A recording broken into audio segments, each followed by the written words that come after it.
In 60 AD, Boudica, widow of the Iceni king Prasutagus, led a violent rebellion against Rome's presence in Britannia, a consequence of breaking the agreements with the late king, resulting in Iceni lands being taken and many tribesmen sold into slavery, while Boudica herself was publicly flogged and her daughters raped by representatives of the Roman governor Gaius Suetonius Paulinus. Amassing a large Celtic force, she led them to complete victories at Camulodunum, modern-day Colchester, Londinium, London, while according to the Roman historians Tacitus and Cassius Dio, she then continued to sack the town of Verulamium, modern-day St Albans. They then go on to say that she was finally defeated by a force led by Paulinus on Watling Street, the main road between Canterbury in Kent and Wroxeter in Shropshire, thought to be somewhere in the Midlands. With the rebellion put down and Boudica dead, likely by her own hand, the remaining Iceni were left to continue working their land. In around 70 AD, the grid road system for Venta Icenorum was laid down, enabling the town to become the Civitas capital of the region, allowing Rome to rule the area from here while overseeing a very much subjugated and Romanized Iceni tribe.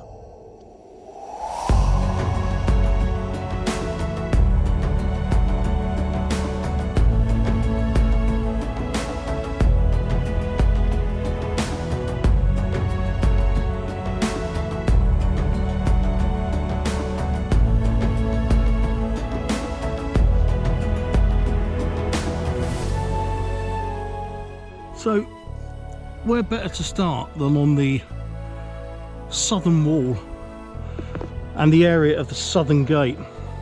We can see a large rampart extending up from the ground, covered in some wonderful wildflowers.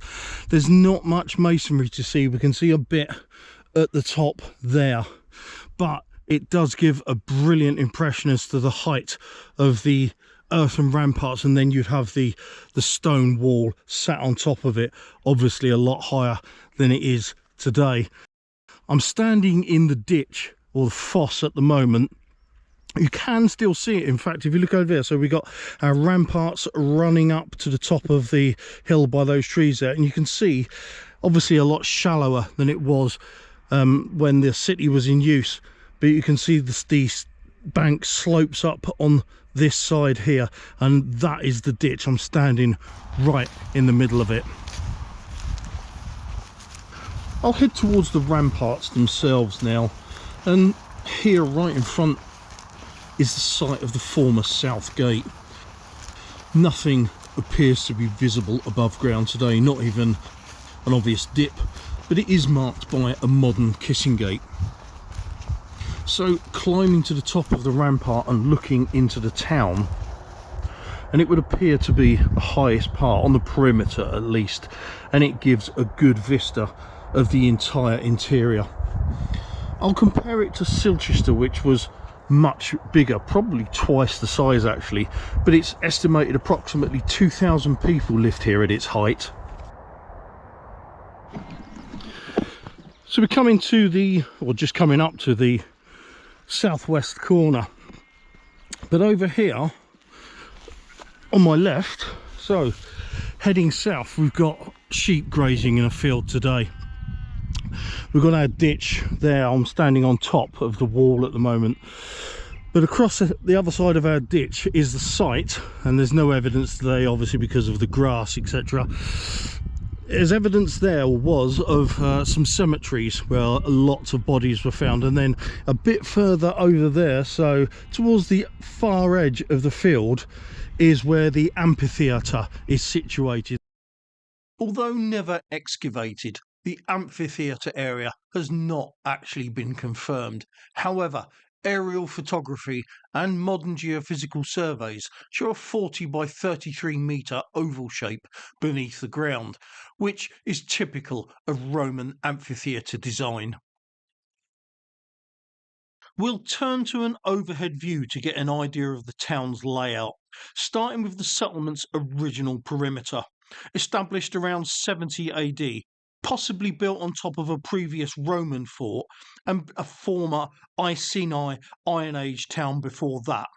It's worth noting that the original 69-acre site is almost twice the size of the later walled area and defended by a triple ditch system on its perimeter. Now, although I've incorporated the ditch on the western side, it's probable that due to the River Tass acting as a natural defence, the defences were never built to the west. At the same time, the grid road layout, initial buildings and insulae were also constructed. At some point in the 3rd century, the town was reduced in size to 34 acres, possible sign of declining importance, and enclosed within a flint wall. The view depicts the 3rd century update with the defensive ditch in solid yellow. The shaded yellow denotes where the ditch no longer exists. The grey indicates the wall, which remains almost in its entirety to some degree or other. Note the western edge has no 3rd century ditch due to the river acting as a natural defence. Looking south, and the sites of the cemetery and the amphitheatre can be found. Both are outside the 1st century defences. Roman cemeteries were always positioned outside a settlement, as were the majority of amphitheatres, therefore suggesting that both were pre-3rd century builds. The road heading out of the south gate undoubtedly went to Camulodunum, modern Colchester, and ultimately Londinium. We'll now return to the action at the southwest corner. Well, I'm just off the southwest corner of the town now. This is the south wall where you can see the masonry, and then it turns to the north there. And I'm just trying to see if there's anywhere I can get closer. There's a bit of a path here, so I'm going to go and have a look at that.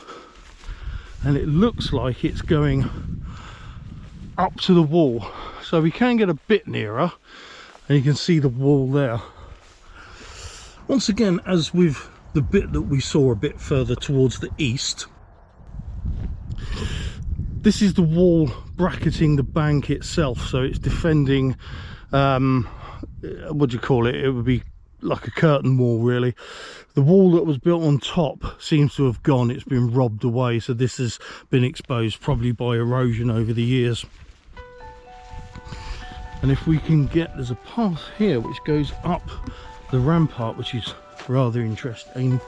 And in fact, I've just seen through the grass, look how tall these plants are. That is 2 or 3 foot taller than me. Look at this, bang on the southwest corner of the town wall. Once again, this is protecting the bank, the defensive wall. So we've got the parapet there, the wall would have risen a couple of meters higher. That's all been robbed out, but we've still got some of the original wall here.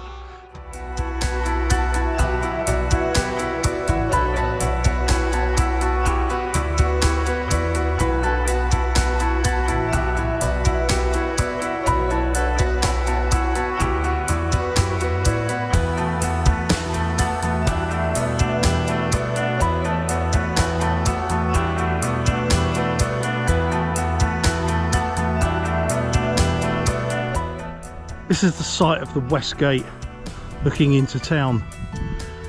In front of me would have been, or around this area, the town's major bathhouse.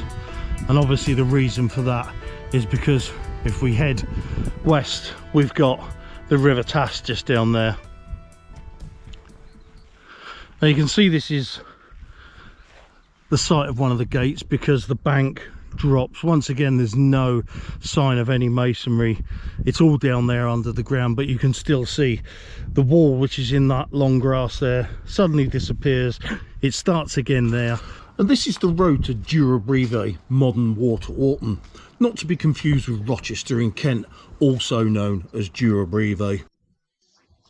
Now apparently the road's agger here is still visible, although hard to see at this time of year due to high vegetation. And obviously when it got to the river, it would have had to go over on a bridge. and looking for it.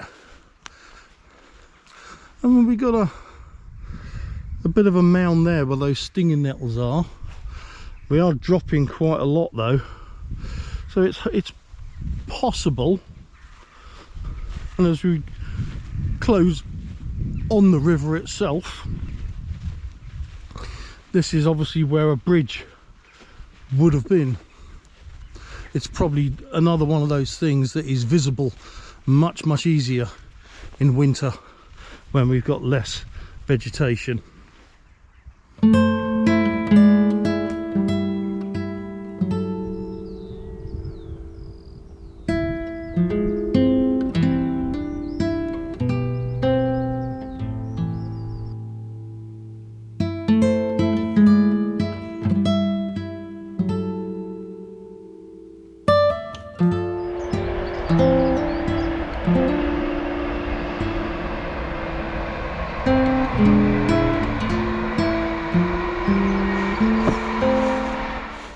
So we actually have some stonework, but can I get to it? Do you know what? I'm just going to go for it. This grass is almost as tall as me, and it's a little bit boggy underfoot, but there does seem to be a bit of a path here. So here we have, and this is probably a defensive tower of some description. It's certainly round. I can't get up there. There's no way I'm getting in that field of death. Ow, and there we go. I've been stung. Let's get through these ones so that I can... Right, so there we have it. That's got to be a tower. The distinctive tile pattern courses every few feet up. Standing approximately 3 meters high and obviously much shorter than its full height, the tower, like the walls, displays just the rubble core today, the facing long since robbed. And it's also not attached to the main wall, indicating that it was likely a later addition.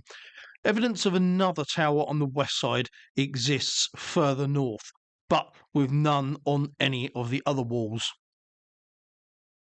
Quickly returning to the overhead, and the west wall tower can be found just slightly north of the western gate. So we're just about to turn the corner onto the north wall. That's here, but on my left I've just seen some masonry there. Now there's that last tower. So is this, I don't know if I can get any nearer. Is this another tower? Is it a piece of wall? And I've also heard that there is... Oh, I can get up here, look. So there we are, I'm up on the wall. Now I've heard that part of the town offers a very rare opportunity to stand on an original parapet. Is this it? Quite possibly.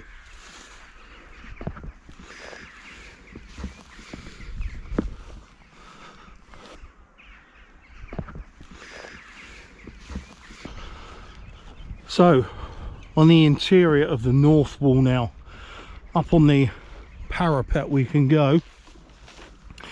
And as you can see, whereas the southern and the western wall, an almost total lack of masonry, here we have quite an abundance of it, and we can see the line of it going along there.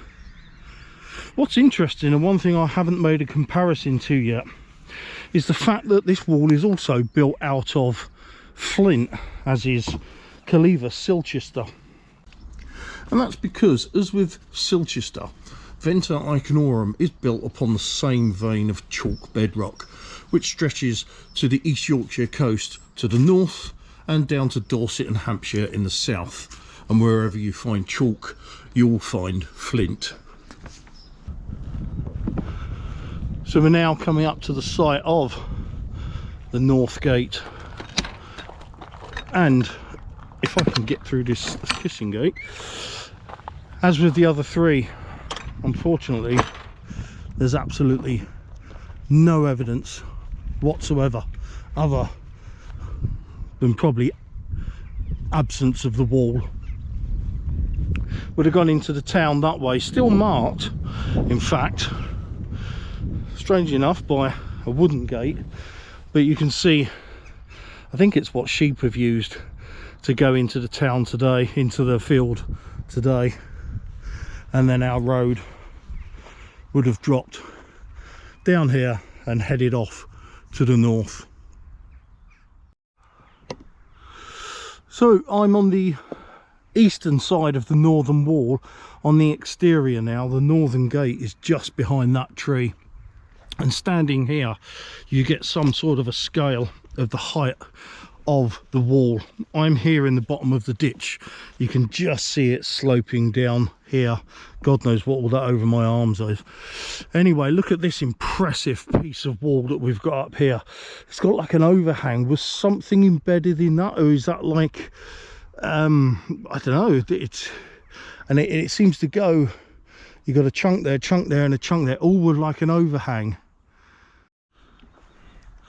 Now have a look at this hugely impressive slice of wall. It's small, but it's impressive nonetheless. For a start, you must be looking at what, a good 3 to 4 meters of masonry there in height, and I think it's full extent, full height as well, because the overhang that I mentioned just a little bit up there still exists here, so that must be the original parapet, and that is fantastic. So what I think we've got here is the full height and the full design almost. Obviously it would have been smoothed off, it would have had a smooth face on this side, and a lot of it is missing, but imagine the whole length of that at that height, standing down here. Just looking at it like I am is very imposing, but the thought of attacking it is almost impossible. Back to the overhead, and you'll recall I turned east onto the north wall, which showed some considerable masonry. The road which passed through the north gate probably took travellers to Branadunum, or modern day Brancaster. I then exited the town to view that superb section of wall and parapet, which incidentally is the only surviving parapet on a Roman town wall in Britain. I've moved out a few meters north from our parapet, our magnificent part of the wall over there, because I wanted to show you I'm on the northern edge of the northern ditch. You see the way it raises up there, obviously much shallower than it would have been when the town was habited, or inhabited I should say. But even today, 2,000 years later, you can still see the shape of the ditch dropping down to the base of the wall, and then the magnificent slope rising up with the wall on top of it. And here on the northeast corner, although there's no wall visible, it gives a brilliant indication of just how high that defensive rampart is. That must be topping 4-5 meters, and obviously we haven't even got the wall on top there, but that looks very good.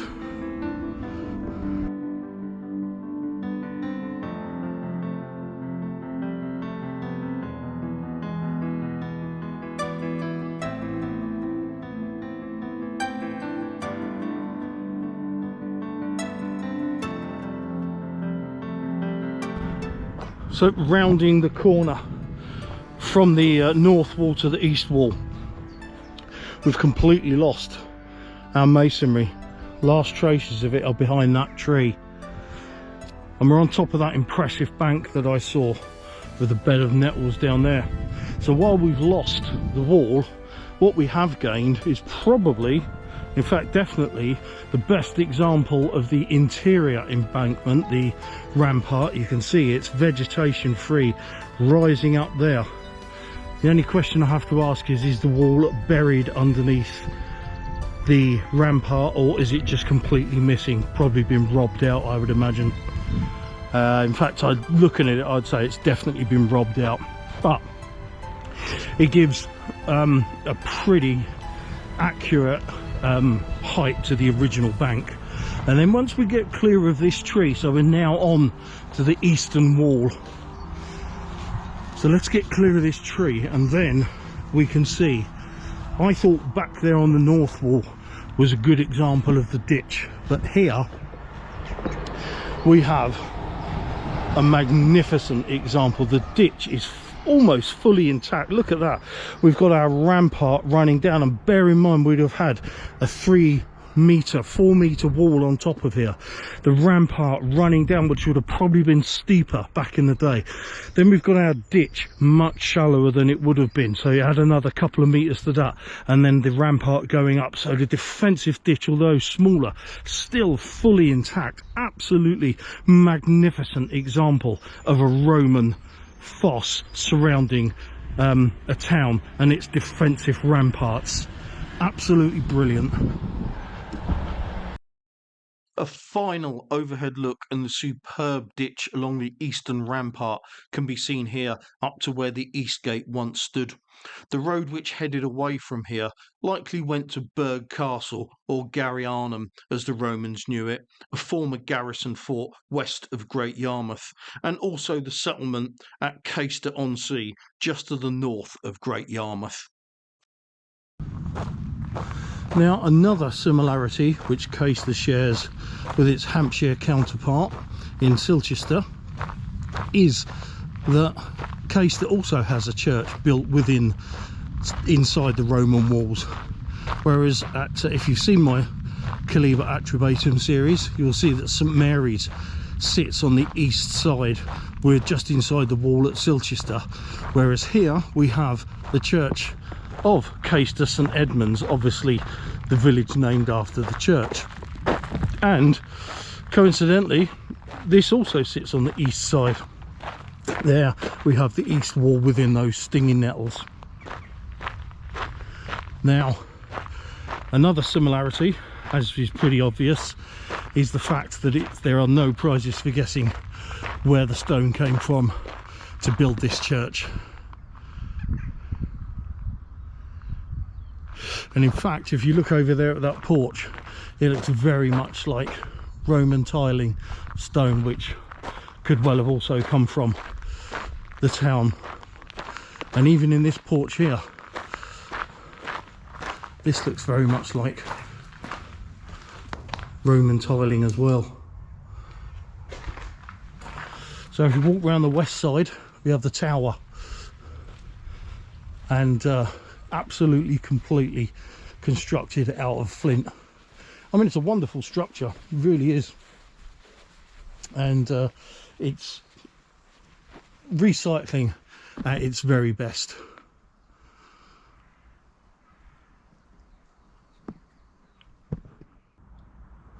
So we leave the St Edmunds Church behind us and we continue going south along the east wall. There's our wall, or where it should be anyway. Oh, look at this. Now, we got some flint here. I didn't expect to see that. That's a wall, isn't it? That's a flint wall. Now, this is the outer wall here. That is definitely a flint wall. We've got an edge there, an edge there, and it's going into the soil. So, is that the remnants of a building wall? Some research, methinks. So we'll continue up here, and we're just coming up to the very edge of the corner of the southeast corner. So our wall would have been, oh look, and there's another surprise. What on earth is that? Let's have a look. I thought this was the wall here, right in front of me, about here in these bushes. So what do we have here? It looks too thick to be part of the wall. Could it be another tower? Let's move over here. It seems to be in two parts, doesn't it?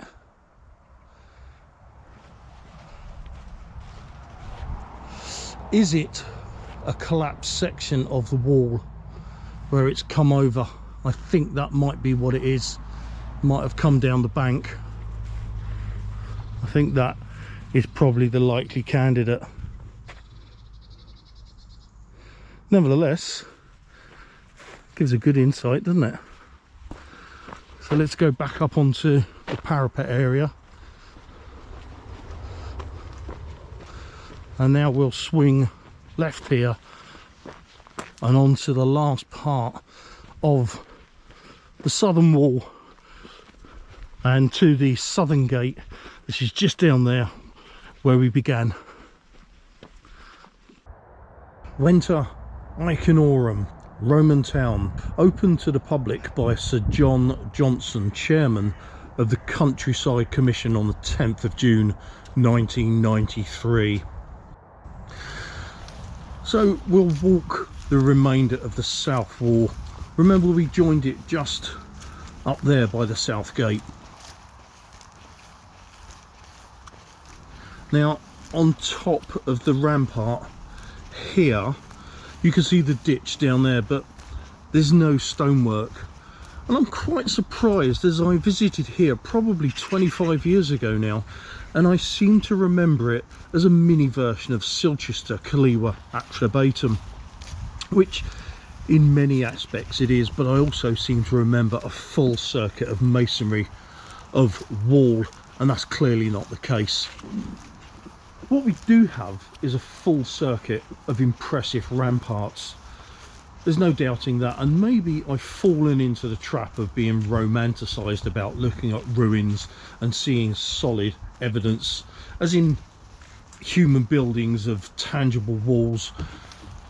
But we must put into context that constructing these ramparts from earth is just as impressive and just as noteworthy as anything made out of stone or wood. The Iron and Bronze Age left us very little of that type of remains, mostly mounds of earth and ditches, and to me that's just as important and shows you can fall foul of the mysticism of it all, of everything to be tangible in a recognisable form, when these ramparts are just as interesting.